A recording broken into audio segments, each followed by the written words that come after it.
어, 여기 보면 살인죄에 대한 게 나와 있는데 살인죄는 우리가 형법 규정을 어떻게 써야 된다고 그래서 좀 이렇게 포괄적으로 추상적으로 써야 돼. 왜냐면 너무 구체적으로 적으면 우리나라는 제형법정주의라고 그랬어. 제와 형벌은 법에 나와 있는 대로 해야 되기 때문에 그 만약에 그 조건 구성 요건 형법에 나와 있는 몇 페이지냐면 몇 페이지? 231페이지? 예. 거기 보면 형법 강론 그 법에 나와 있는 대로 하지 않으면 안 되게끔 돼 있잖아. 그래서 법에 나와 있는 내용을 우리는 뭐라 그러냐면 구성 요건이라고 그래. 구성 요건에 해당해야지만 범죄가 된단 말이야. 그래서 여기서 보면 살인 같은 경우에도 살인죄는 사람을 살해함으로써 그 생명을 침해하는 것을 내용으로 한다. 어떠한 일정한 행위와 결과에 대해서만 나왔어. 범죄는. 만약에 상해죄는 어떻게 되겠냐? 사람을 밖에서 사람에게 힘을 가해서 뭔가 상처가 나면 상해라고 돼 있을까, 그지? 예를 들어서 일정한 행위를 해서 어떤 결과가 나오느냐 그런 것들을 얘기하는. 그래서 여기서 뭐 살인죄 같은 경우는 사람을 살해한 자는 사람을 살해함으로써 즉 어떻게 살해한지는 안 나와 있다, 그지? 어떠한 형태라도 죽이고자 살해하면 생명을 침해한 것으로 범죄가 된다는 거야. 그리고 직계존속을 살해한 직계존속 뭐야? 돈을 뽑았구나. 직계존속은 누구야? 존속이 누구야? 우리가 가족은 누구? 우리가 친족이라고 가족이라고 얘기하면 친족은 뭐뭐 있다 그랬어? 미영아, 친족은 뭐뭐 있다 그랬냐? 가족은 뭐뭐 있다 그랬어? 친족. 야, 가족은 누구 있냐? 친족. 이거 안 나와? 안 나오는 거 왜 나왔어? 저번에 한번 알려주지 않았어?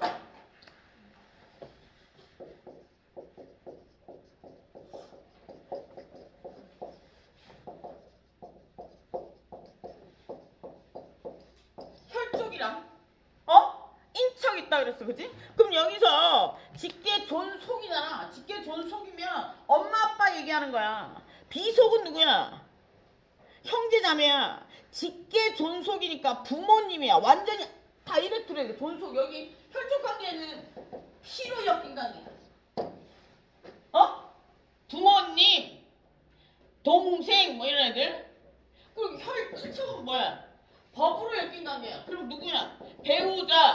배우자의 직계존속, 비속. 오케이? 그럼 배우자의 직계존속은 누구야? 직계존속은 부모님이라고 했어. 장인어른 장모님이야 너한테. 그러면 배우자의 직계 비속은 누구야? 너에게.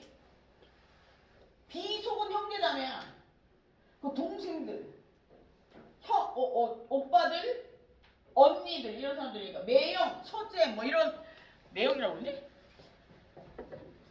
그지. 뭐 처제, 처남 뭐 이런 사람들, 매형 이런 사람들을 얘기하는 거야. 그래서 우리가 가족관계는 친족관계에는 혈족관계, 인척관계 이렇게 있는데 혈족관계에서 존속, 비속 이렇게 나뉜단 말이야. 그럼 존속은 누구냐? 아버지, 어머니야.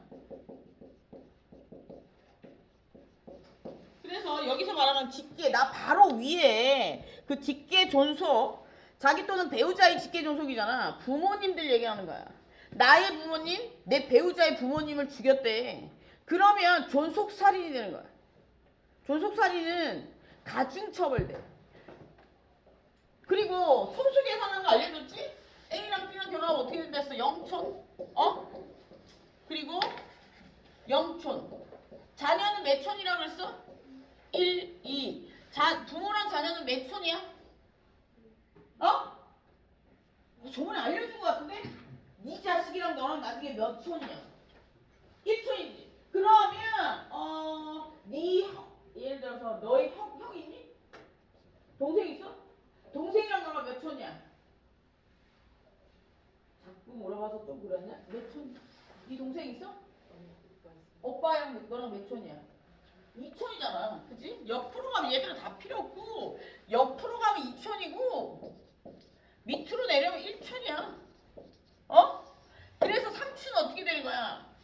1촌.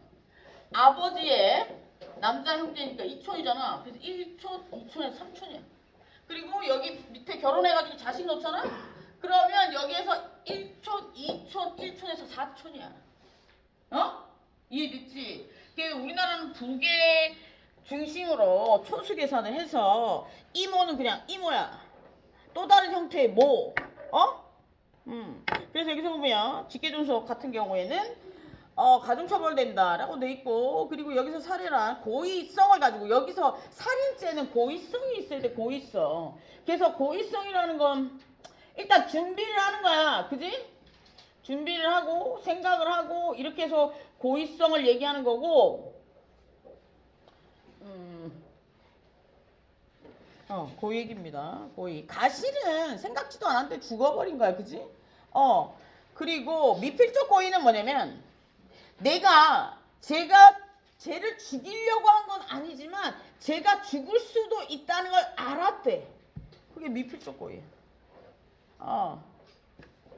또 TV에 많이 나오더라. 상해 폭행 보자. 상해와 폭행은 2번. 상해와 폭행은 사람의 신체에 침해. 뭔가 외부적인 침해를 내용으로 하는 범죄를 얘기해. 폭행죄는 신체에 대해서 일제히 불법적인 유형력을 행사하는 범죄를 얘기해. 그래서 반드시 성질이 상해의 결과를 초래할 필요는 없어. 폭행 같은 경우에 꼭 상처, 치료를 요하는 상처가 날 필요는 없다는 거야.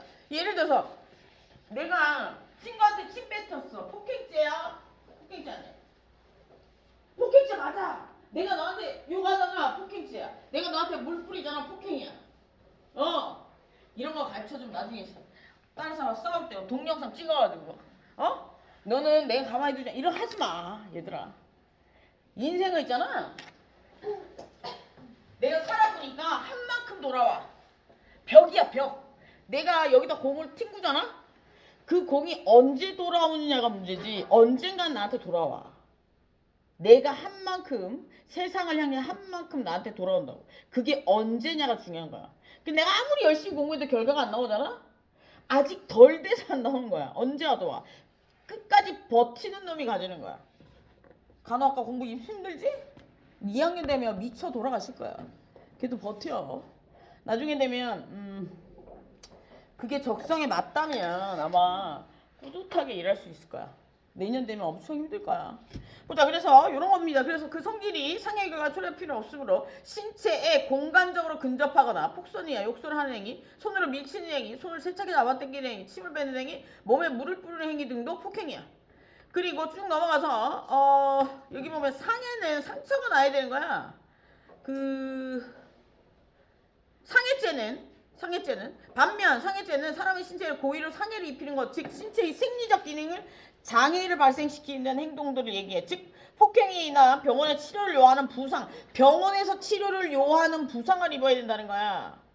그러면 성병에 걸리게 하는 거야. 예를 들어서 상대방에게 내가 성병에 걸리게 했으면 치료를 요하는 외상이잖아. 그지? 그러니까 이것도 폭행이야. 상해라고. 상해로 넣을 수 있어. 예를 들어서 내가 사귀고 있는 사람이 내 배우자가 나에게 성병을 옮겼다. 그럼 얘는 상해죄가 되는 거야. 예를 들어서 알고 했으면 상해고, 모르고 했을 경우에는 과실이겠지. 과실인데, 그래 이거는 좀 쓸만하겠다. 그지? 사람이 살다 보면 성병이 걸릴 수도 있는데 그게 다음에 상대방이 나에게 의도적으로 옮겼다면, 알고 있으면서 옮겼다면 상해인 거지. 집어넣어버려야 돼. 그래서 고소고발 좋아하는 애 치고 잘 되는 애 못 봤어. 너 고소고발도 많이 하지 말고 혹시 그런 일 생기면 전화하고. 고소는 뭐라 그러니 얘들아? 피해 당사자가 하는 게 고소야. 고발은 뭐야? 제3자가 하는 게 고발이야. 이건 상식. 오케이. 봅시다. 폭행죄, 상해죄 큰 차이가 없고, 예를 들어서 강제로 멱살을 잡고 미치는 행위 같은 경우 뭐가 될까? 폭행이야. 내 멱살을 누가 잡았어. 밀었어. 나는 상처는 나지 않았어. 그러면 폭행이야. 근데 내가 해가지고 찢어놨어.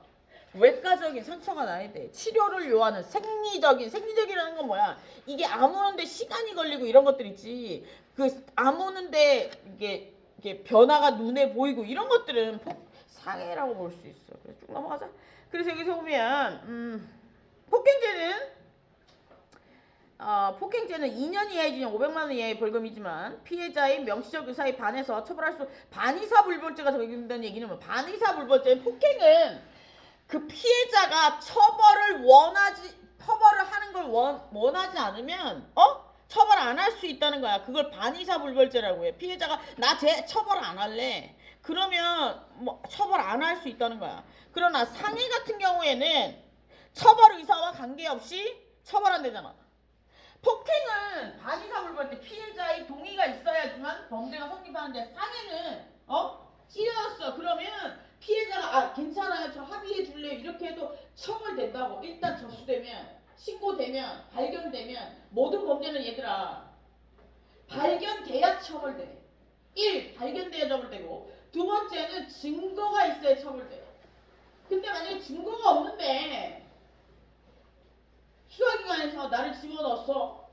그리고 증거가 조작됐어. 그럼 내가 할 수 있는 일은 뭐야? 나의 기본권이 침해됐다고 해서 이의제기할 수 있고 그리고 공무원의 부당한 행위로 인해서 내 기본권이 침해된 거잖아. 그지?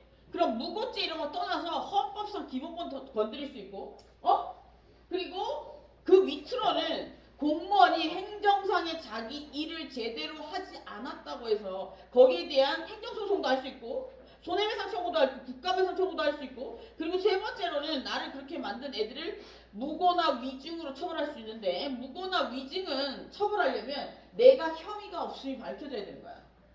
예를 들어 내가 무고하게 처벌을 받았으면 그거는 혐의 없음이 아니잖아. 처벌을 받은 거잖아. 그러면 무고나 위증이 안 돼. 그러려면 어떻게 하면 돼? 상대방이 내가 아무 죄도 없는데 나를 처벌하게 만들었어. 그럼 이게 처벌이 무죄임을 입증해야 돼. 새로운 증거를 찾아서. 그래서 그 사람을 무고나 위증으로 고발해도 되고 아니면 기본권 침해로 고발해도 되는데 그러게 예를 들어서 판결을 없는 것 자체가 나의 기본권을 되찾는 거잖아. 그래도 이렇게 내가 이 얘기를 하는 거 이거 외우라는 얘기가 아니고 생각해보면 여러 가지 형태로 할 수 있다는 거야. 한 가지 길만 있는 게 아니고. 봅시다. 그래서 여기서 보면 반의사불벌죄는 많이 나오는 단어잖아. 범죄 피해자가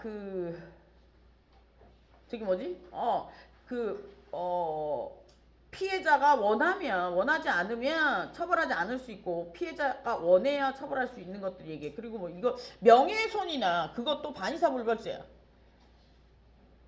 오케이 봅시다. 그래서 보자. 넘어가자. 가실치사상죄 같은 경우에는 가실치사상죄는 가실치사 플러스 가실치상 합쳐놓은 거야. 근데 이게 다 따로따로 얘기를 하거든. 가실치사는 뭐야? 가실에 의해서 내가 일정한 행위를 했는데 의도치 않았지만 뭔가 결과가 나타났대. 범죄의 결과 사람이 죽었대. 가실치사. 사람이 상처를 입었대. 상해를 입혔어. 가실치상이래. 오케이? 그래서 저번에도 얘기했다시피 에스카르트 이런 거 뛰어가다가 되면 요즘 가실치상이잖아. 그지? 가실치상인데 내가 봤을 때 미필적 고의라고 생각해. 의도하진 않았지만 죽을 거 알고 있었어. 그럼 미필적 고의 아니야? 근데 가실치상으로 판결 났는데 이거 개인적인 내 생각이야. 니들 생각 어떤지 모르겠어. 이렇게 얘기하면 그리고 이제 넘어가서 낙태죄 같은 경우에는 지금 사라졌으니까 넘어가고 유기학대죄는 뭐냐면 유기학대죄란 어리거나 나이가 어리거나 나이가 많거나 그래서 굉장히 보호를 요하는 사람들 기타 사유로 인해서 도움을 요하는 자는 보호할 의무가 있는데 이 사람을 유기는 뭐야? 그냥 냅두는 거야. 꼬맹이가 예를 들어서 아기가 밥을 먹든 부모가 밥을 먹든 말든 그냥 방치해두는 걸 유기라고 합니다. 그죠? 유기했을 경우에 학대했을 경우에 성립된 범죄를 얘기합니다. 나와있죠. 유기란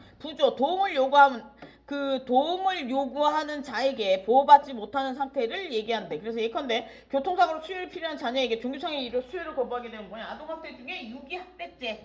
오케이. 유기.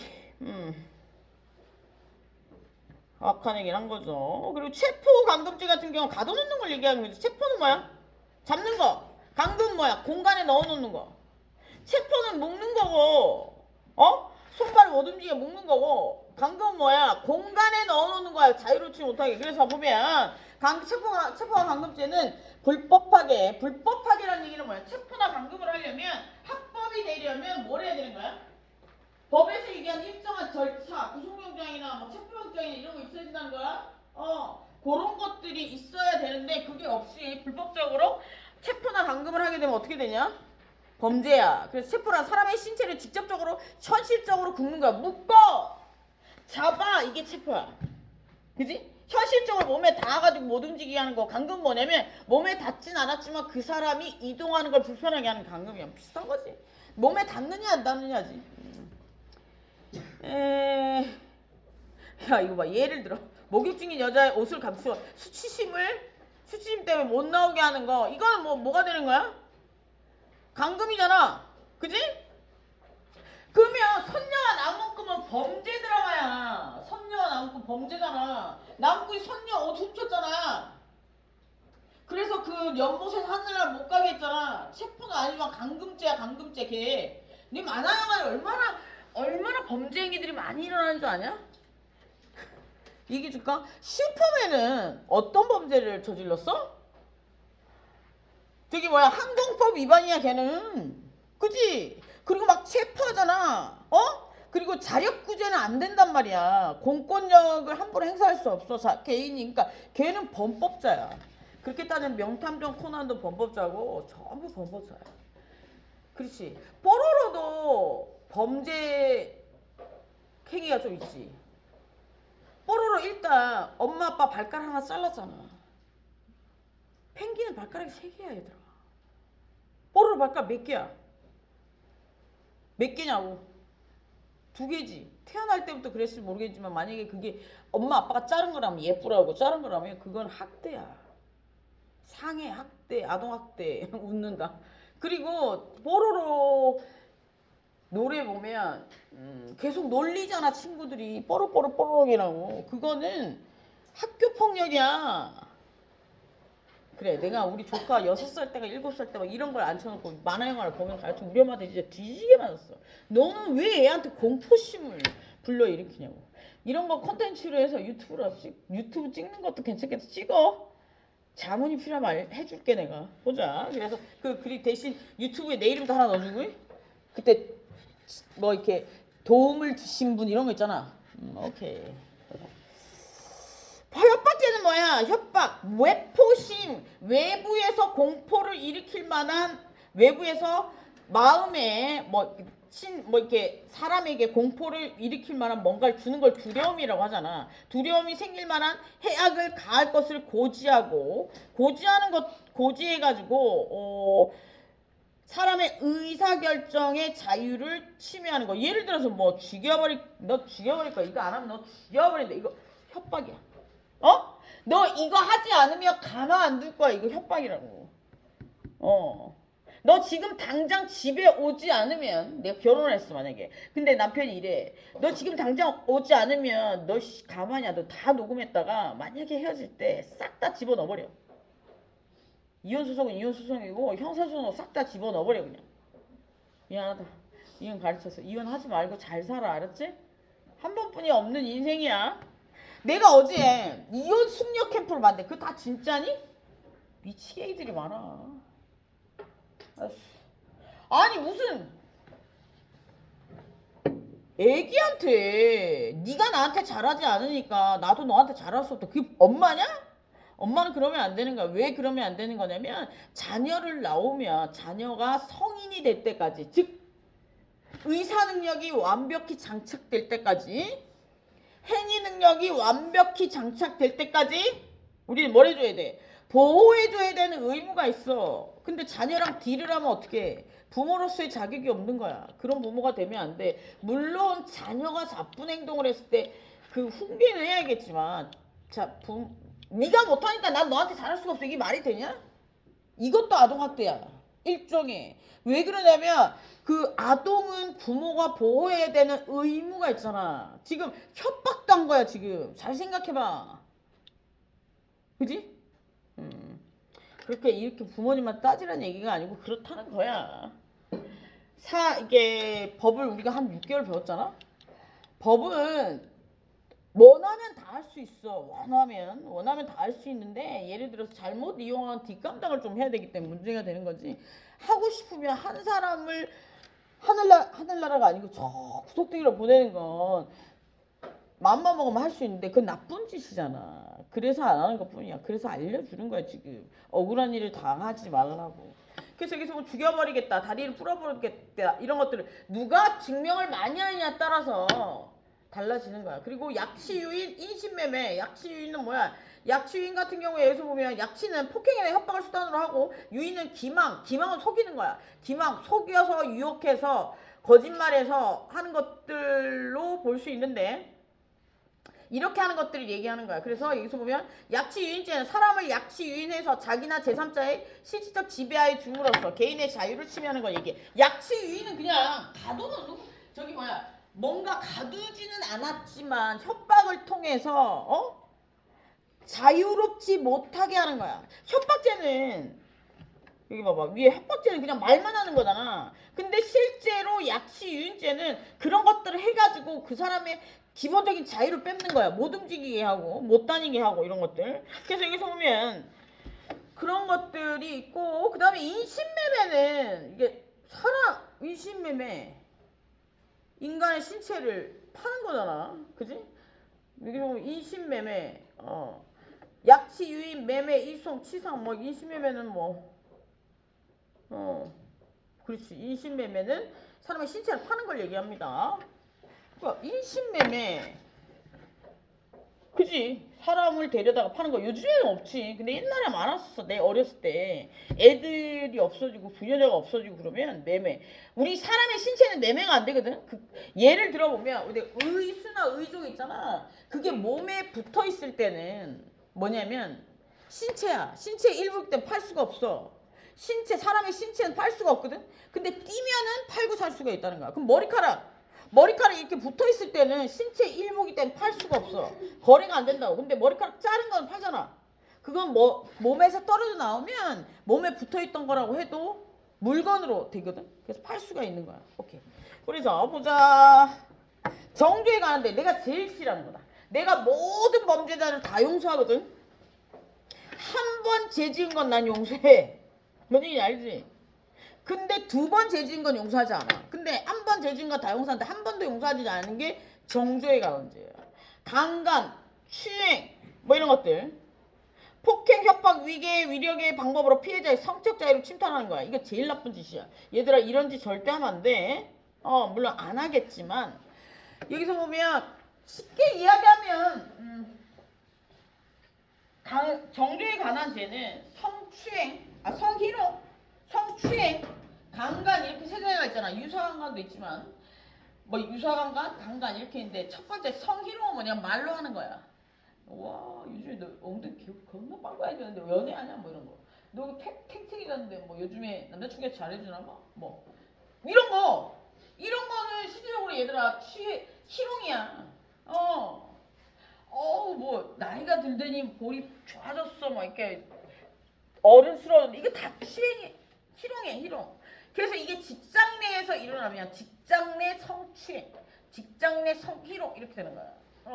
그러면 처벌 시기가 더 높아. 그리고 그 직장 내에서 일어난 건 대표도 처벌을 받아. 그래서 직장에서 그런 일이 일어나면 쉬쉬하고 묻어가려고 그러는 거야. 그럼 어떻게 하면 돼? 퇴사해서 그냥 신고해버려. 오케이? 그럼 희롱은 그런 거. 추행은 뭐냐면 시주고 만지면서 그런 거. 피곤하지? 뭐 이러면서. 추행이야. 더듬어. 추행이야. 유사강간은 뭐냐면 실질적으로 성적인 행위를 하려고 시도한 걸 얘기하는 거야.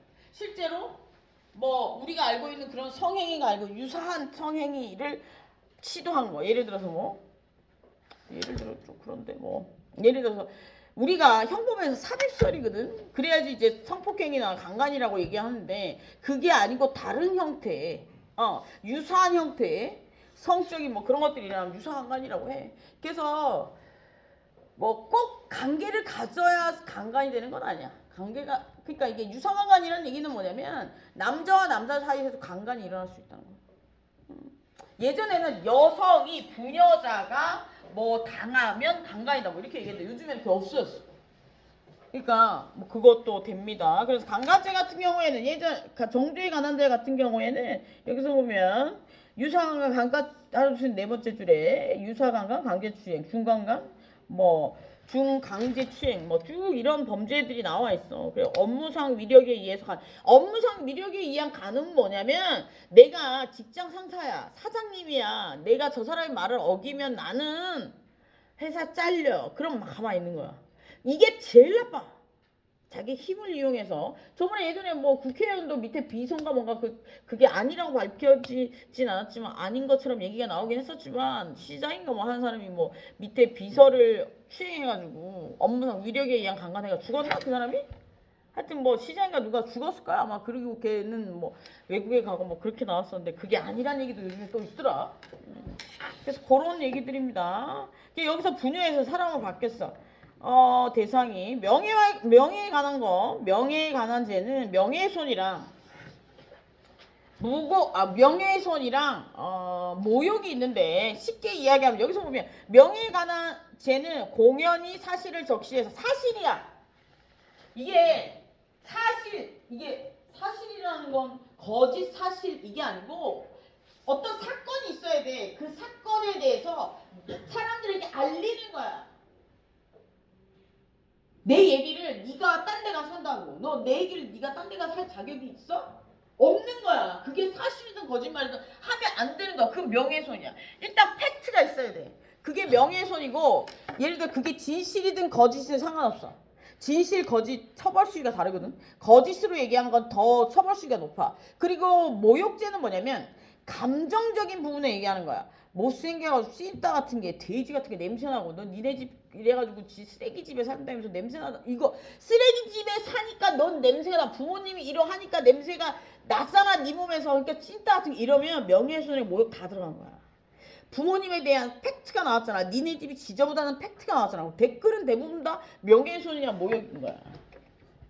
이해됐지? 그러니까 이거를 법조문 그대로 설명하면 너무 어려워하니까 쉽게 이야기해서 그렇다는 거야. 그래서 보면 여기서 공연히 사실을 적시한 사람의 명예훼손하는 명예훼손죄라고 한다. 죽은 사람의 명예훼손은 허위 사실에 대해서만 성립된다. 허위 사실, 사자에 대한 명예훼손. 죽은 사람인데 이런 일을 한 적이 없어. 근데 했다라고 얘기하면 죽은 사람에 대해서 대상이 될 수 있다는 거니까 죽은 사람 가지고도 막 말가불가 얘기하면 안 됩니다.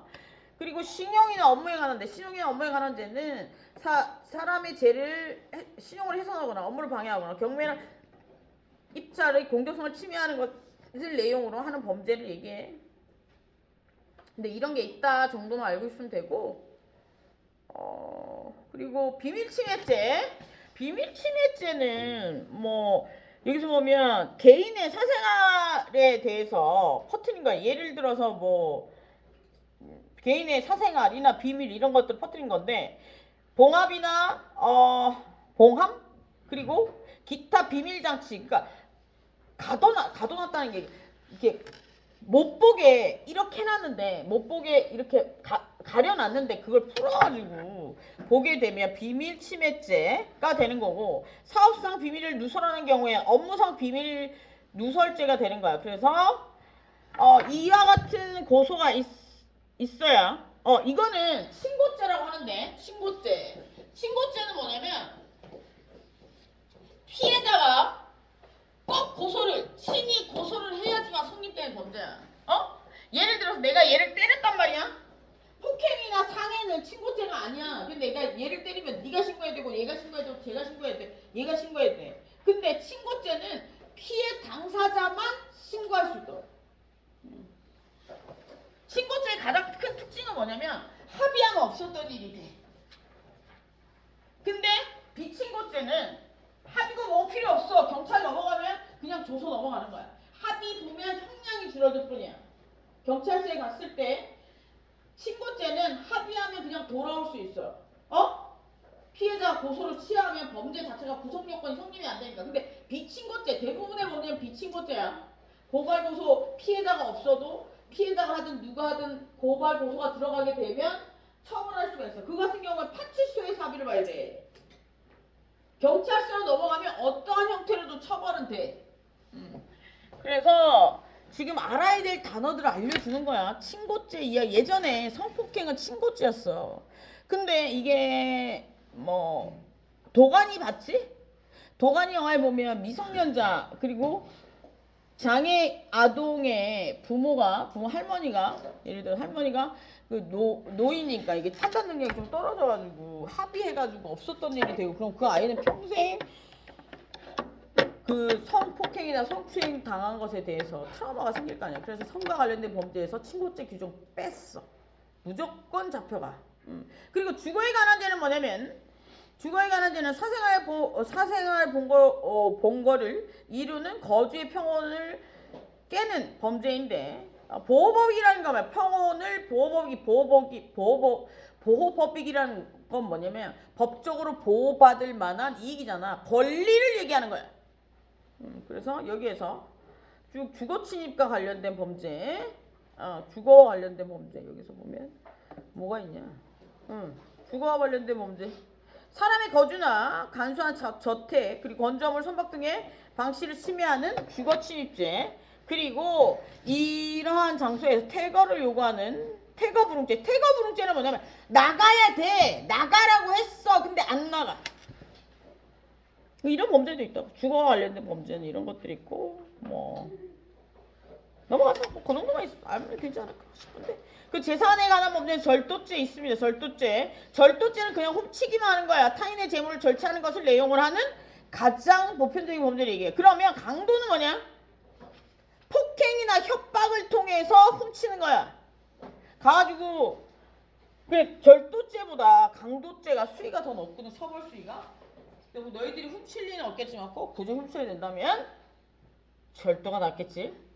강도는 처벌 수위도 높고 사람을 힘들게 만들고 훔쳐나오는 거잖아, 그지?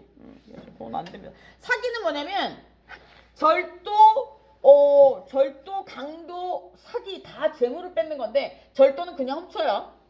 그 강도는 폭행이나 협박을 통해서 빼서 그리고 세 번째 사기는 속여서 지손으로 갖고 오게 하는 거지. 그리고 공갈죄는 사람을 공갈하여 재물을 교부받거나 재산상의 이익을 하는 것들을 얘기하는데 공갈이란 타인에게 폭행이나 협박을 수단으로 해악을 가함으로써 가지고 오는 거야.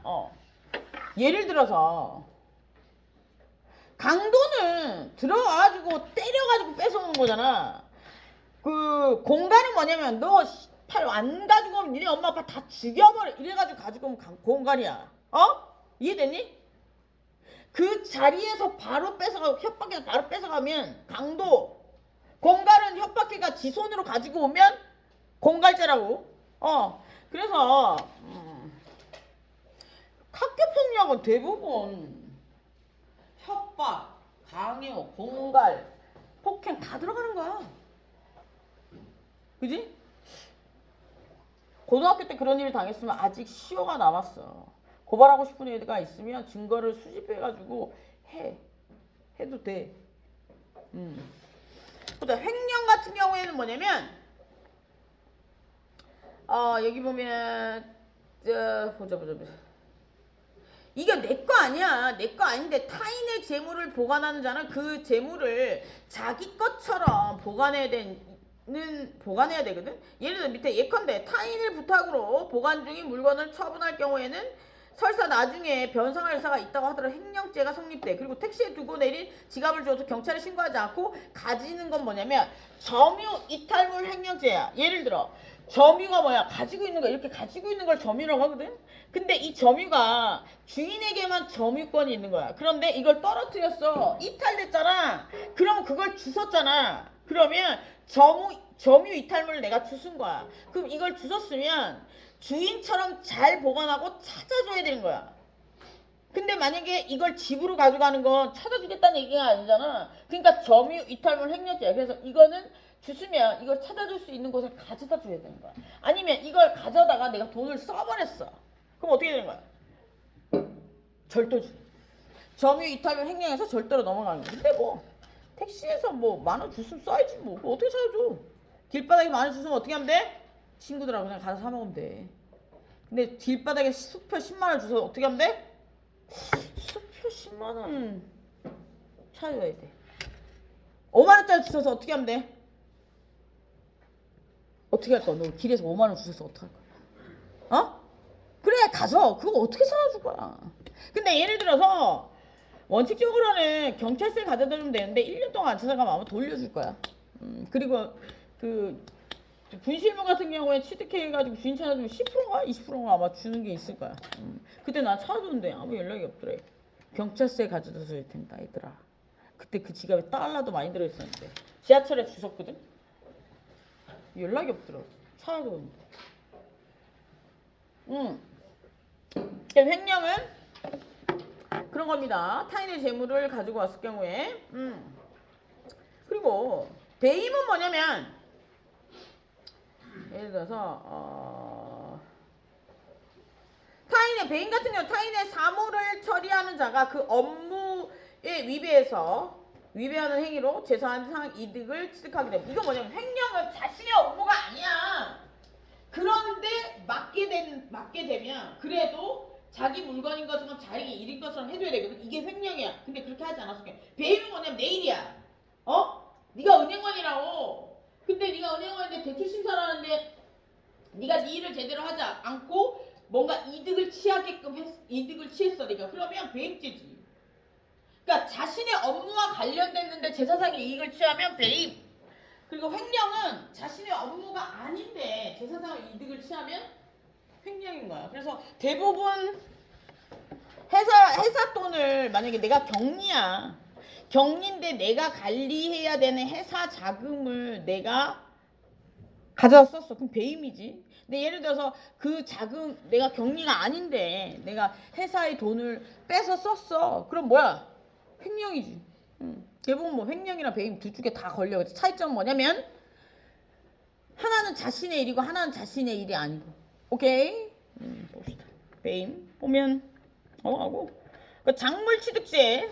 야 이게 작물 취득세 같은 경우 훔친 물건을 예를 들어서 훔친 물건이죠. 작물죄는 작물을 취득하면서 뭐 양여 운반 보관함으로써 이를 알선하는 내용으로 하는데 여기서 작물 취득세 같은 경우에는 여기서 보면 훔친 물건을 가지고 있는 거야. 그게 작물 취득죄지. 그러면 이제 전당포 주인이나 아니면 이런 사람 작물 취득죄가 되는 거지. 그래서 작물이가 밝혀지면 본 주인에게 돌려줘야 되는 거야. 그래서 손괴죄. 그러니까 타인의 재물을 부시는 걸 얘기해. 그러면 옆집 강아지를 다치게 하면 손괴죄다. 왜냐하면 강아지나 애완동물이나 이런 것들도 재산이거든. 물건에 들어가는 거야. 그래서 남의 집 강아지를 때려. 얘 이놈의 똥강아지 새끼 맨날 쳤똥을 써 때렸어. 애가 다리가 부러졌어. 그러면 손괴죄. 근데 옆집 애가 막 밖에서 뛴다고 다리를 부러뜨려서 어떻게 되냐? 상해죄야. 이게 권리가 있고 없고의 차이야. 아이는 권리가 있잖아. 번호가 있잖아. 그 강아지 번호 있어? 강아지는 법률상 이익을 혜택을 받으려면 권리라는 게 있어야 되잖아. 강아지는 권리가 없잖아. 그러니까 그 강아지는 재물이야, 재물. 미안한 얘기죠. 고양이도 재물. 그지? 그런 겁니다. 그리고 권리행사 방해죄. 누군가가 이제 예를 들어 권리행사 방해죄는 타인의 점유나 뭐 이런 것들 예를 들어서 뭐 외상 술값을 담보로 맡긴 손목시계를 수집주의 허락도 없이 가져가는 행위. 권리행사죄. 뭐 이건 넘어가고 공익에 관한 죄. 범죄단체 조직죄는 공안에 관한 죄. 범죄단체 조직죄. 범죄단체 조직죄는 그거잖아. 조폭들이 모여가지고 범죄단체를 만들었을 경우에 죄가 되느냐? 돼. 그리고 그 우두머리는 수괴죄가 되는 거야. 그럼 여기서 무슨 이래야지만 범죄단체가 되는 게 아니고 사람들이 모여가지고 뭔가 그 범죄를 일으키고 모의하고 사람들을 때리고 뭐 돈을 뺏고 이런 것들을 모의하면 범죄단체 조직죄야. 그럼 친구들끼리 모여가지고 우리 있다 패싸움을 했어. 그러면 경찰서 잡혀가면 어떻게 해야 돼? 지죽은 듯이 머리 숙이고 있어야 돼. 어떤 놈이 시작했어? 어떤 놈이 대장이야? 그러면 제가 했습니다. 이러면 어떻게 되는 거야? 범죄단체 조직 내지 수괴죄로 징역 간다. 너만 가는 거야. 이거 실제로 있었던 사건이야. 우리 내 동생 고등학교 때 친구들끼리 좀 이렇게 다리를 떨었다기보다는 뭐 동네 친구들끼리 우 몰래 댕기잖아. 그럼 옆 동네 옆 고등학교 애들이랑 좀 치고 싸우고 이러잖아. 잡혀갔어 경찰서에. 그럼 다 무릎 꿇고 앉아 있을 거 아니야 고등학생이니까. 그러면 가만히 있어야 될 거 아니야. 누가 하자고 했어? 여기서 저기 뭐야 누구야 대장은 누구야? 그러니까 동생이 손을 제가 했으면 진짜 선영원 갈 뻔했어. 와 이거 미친 새끼. 걔가 정신 차리고 이제 아들이 둘이다. 근데 그 아들한테 맨날 잔소리를 해. 지가 맨날 친구들 때리고 막 엄마 속성이 이랬던 거는 까마득하게 있고. 대박이지 않냐? 야 아들이 고등학교 2학년이야. 친구들끼리 거제도 해수욕장에 여름에 놀러 갔는데 펜션까지 지가 왜 데려다 주냐고. 다른 아빠들은 가만히 있는데. 그렇다는 거야. 수업 시간에 지 얘기 하지 말랬는데. 어쨌든 그렇더라. 폭발물에 관한 데는 뭐냐면 그래서 얘기를 해주는 요는 뭐냐면 절대 뭔가 문제가 발생해서 가도 제가 하자고 했습니다. 이거 손들면 어리석은 짓이야. 멋진 게 아니야. 그 정도는 알지. 이제 나이가 20대 넘었으니까 보자. 그리고 폭발물에 관한 데는 이제 폭발물 예를 들어서 뭐 폭발물을 사용해서 사람의 공중이나 신체 재산을 해할 경우에 폭발물에 관한 죄인데 가스 여기서 보면 폭발물이라 점화 등 일정한 자극을 가하면 고체, 액체 또는 가스 등 급격한 팽창에 의해서 폭발 작용을 하는 거. 그러면 우리 있잖아.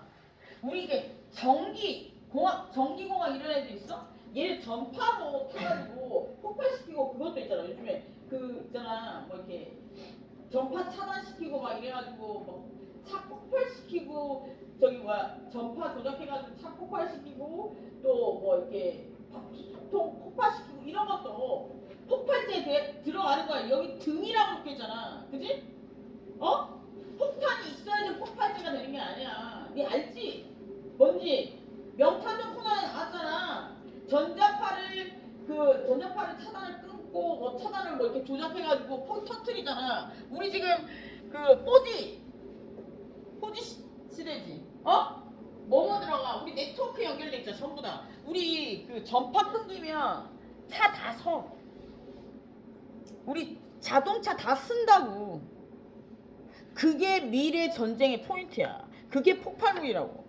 전파 차단시키거나 전파를 조정하면 여기서 내가 만약에 내가 아주 전파 차단이나 이런 걸 되게 잘하는 사람이면 내가 전파를 차단해가지고 전파를 조절하면 저 밖에 있는 자동차 다 폭발시킬 수 있어. 폭발물 없어. 자체적으로 발화해서. 그런 것들도 폭발물에 관한 데가 들어가는 거야. 그 방아쇠라는 좀 알아두는 게 좋을 것 같아요. 왜냐면 이거는 상식이니까. 방아쇠는 불을 놓아서 사람이 건조해. 방화는 사람이 주거에 사용하는 사람이 있는 곳에서 불을 내면 방아쇠야. 실화쇠는 뭐야? 예를 들어서 잠시만. 방아쇠를 잘못 본 것 같은데? 좀 쉬었다 하자. 조금 쉬었다가 와서 이 뒷부분 일수 그리고 출석 있잖아 얘들아.